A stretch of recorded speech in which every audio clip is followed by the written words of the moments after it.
अस्सलाम वालेकुम my YouTube family. Very good morning. आज मैं सुबह सुबह ही उठ गई थी क्योंकि आज हमने कहीं जाना था। नाइट में ही हमारा प्लान बना था कि हम मामा की तरफ जाएंगे। तो मैं पिछले कुछ दिनों से तबीयत थोड़ी अच्छी नहीं थी, तो कहते थे चलो मूड भी फ्रेश हो जाएगा, आउटिंग भी हो जाएगी। तो इसलिए मैं फटाफट उठ गई। मैंने कहा चलो नेकी और पूछ तो यहाँ पे मैं तैयारी कर रही हूँ। अजीम अभी सो रहे थे।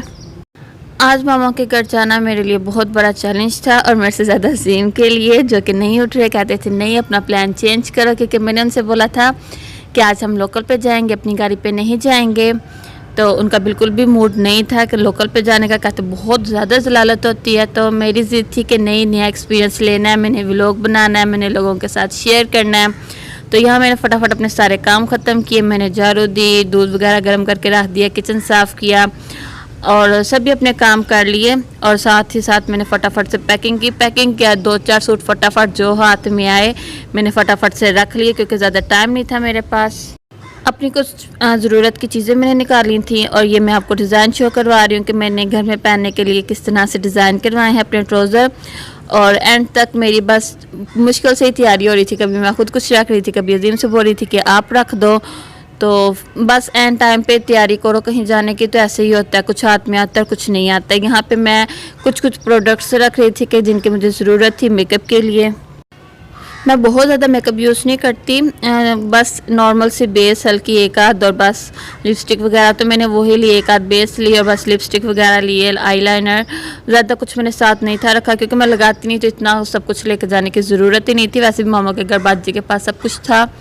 तो मैंने चंद एक चीज़ें ली और मैं बहुत ज़्यादा एक्साइटेड हूँ यहाँ पे जाने के लिए। लेकिन ये सारी एक्साइटमेंट मेरी घर पे ही ख़त्म हो गई थी, क्योंकि जाते ही मेरा बहुत बुरा हाल हुआ था वहाँ पर। लोकल में कभी भी ट्रैवल मैंने नहीं किया। अल्हम्दुलिल्लाह मामा के पास जब थी तो भी उधर गाड़ी थी, जब इधर शादी करके आई तो भी यहाँ पे गाड़ी है। लेकिन सम टाइम होता है कि आपका कुछ न्यू करने का दिल करता है, कुछ नया एक्सपीरियंस करने का दिल करता है। तो मैंने आज अजीम से जिद लगाई थी कि हमने लोकल ही जाना है, जो कि मुझे काफ़ी दफ़ा मना कर रहे थे। और जब मेरी रिश्ते में तबीयत ख़राब हुई तो मुझे थोड़ी सी डांट भी पड़ी कि अब तो मैं सुकून है, अब जाओ लोकल। अड्डे तक हम लोग अपनी ही बाइक पे गए थे। आगे से अजीम ने अपने भाई को बुला लिया था कि बाइक हमसे ले लेना।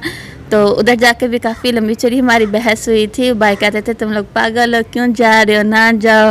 तो कहते कि आपकी भाभी की ज़िद है तो क्या करें, भी मानना पड़ेगा। तो ये साथ सुबह का टाइम था, कुछ दुकानें खुली हुई हैं कुछ बंद हैं। तो चलिए चलते हैं। हम लोग अब अड्डे पे पहुंच गए हैं। तो यहाँ पे भाई वही कह रहे थे कि देख लो ना जाओ, तुम लोग अभी गए नहीं तो एवं टेंशन होगी तुम लोगों को। तो बहरहाल हम गए तो सही, लेकिन मैंने ज़्यादा शूट नहीं किया क्योंकि मेरी तबीयत बहुत ज़्यादा ख़राब थी। मुझे बहुत ज़्यादा वॉमिटिंग होती है, लोकल अपनी गाड़ी पे भी होती है लेकिन लोकल तो बहुत ज़्यादा होती है। तो फिर उसके बाद मैंने छोटे छोटे से क्लिप्स शूट किए थे आपसे शेयर करने के लिए, ज़्यादा नहीं मैं कर पाई थी। बहुत ही बुरा एक्सपीरियंस था मेरा। तो मैंने किसी को सजेस्ट करती कि अगर आपके पास अपनी गाड़ी है तो आप लोकल ट्रैवल करें।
पहले यहाँ का सफ़र मतलब सियालकोट से मामा की तरफ जाते हुए बहुत गंदा सफ़र था। रास्ते में रुक रुक के जाना पड़ता था, लेकिन जब से मोटरवे बनी है तो बड़ा ही सुकून हो गया। कम से कम 1 से 1.5 घंटे में आप लोग पहुंच जाते हैं, नहीं तो आगे 2-2.5 घंटे लग ही जाते थे अपनी गाड़ी पे। अगर गाड़ी फंस गई फिर तो निकलना ही मुश्किल हो जाता था। और यहाँ पे हम लोग उतर गए थे, तब आगे से भाई को कॉल की थी कि वो आकर ले लें हमें। और क्योंकि मेरी तबीयत काफ़ी ख़राब थी तो सामने ग्राउंड में सभी लड़के क्रिकेट खेल रहे थे, तो साथ एक स्टॉल वाला था। मुझे लगा शकरकंदी वाला है तो मैंने भेजा था, मैं कहा जाए ले आए, थोड़ा दिल ठहर जाएगा। लेकिन वो ले के तो कुछ और ही था, अभी मैं आपको दिखाऊंगी क्या था। और यहाँ पे भाई आ गए हैं और वो देख के मुझे परेशान हो रहे थे कि ये अकेले यहाँ पे क्या कर रही है। बाद में निकले बाहर तो मैंने उनको बताया कि मैं वो सामने मैंने उनको भेजा कुछ लेने के लिए। और मेरे बैकग्राउंड में इस वक्त कवे कैंग कैंग कैंग कर रहे हैं, क्योंकि मैं छत पे बैठ के वॉइस ओवर कर रही थी। और ये यहाँ पे दोनों बहुत ज़्यादा हंस रहे थे मेरी तबीयत के ऊपर। कहते थे इसको सारा शौक पूरा हो गया, तो भाई को हंस के बता रहे थे। तो भाई भी साथ हंस रहे थे इनके साथ। मैं कहा कोई नहीं, शुगर लगाओ, कोई नहीं, कभी कभी हो जाता है। और ये आई थी चाट सी आई थी जिसमें इतना ज़्यादा पानी था और बकाए 1-2 चने और आलू थे जो कि नहीं खाई थी मैंने। इसको खा के और बीमार होने वाली बात थी। और ये देखे यहाँ पे ना पता नहीं क्या बात हुई थी, कंडक्टर जो होता है उसकी लोग धुलाई कर रहे थे, पता नहीं क्यों, रीज़न पता नहीं चला था।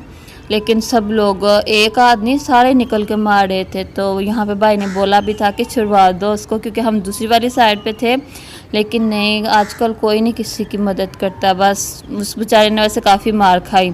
हम दूसरी साइड से जब घूम के आए थे तो भी मुसलसल उसकी पिटाई हो रही थी। तो बस यहाँ तक था मेरा आज का व्लॉग। अभी ये व्लॉग बहुत इंटरेस्टिंग होने वाले हैं, बहुत आगे तक जाएंगे। लेकिन इसका सेकंड पार्ट मैं फिर से आपके साथ शेयर करूँगी, कि अभी व्लॉग काफ़ी लंबा हो जाना था। यहाँ पे मेरी मामा ने बनाए थे कीमा शिमला, जो कि दोनों मज़े ले ले के खा रहे थे। तो चलिए मिलते हैं नेक्स्ट व्लॉग में, तब तक अपना बहुत सारा ख्याल रखिएगा। अल्लाह हाफिज़।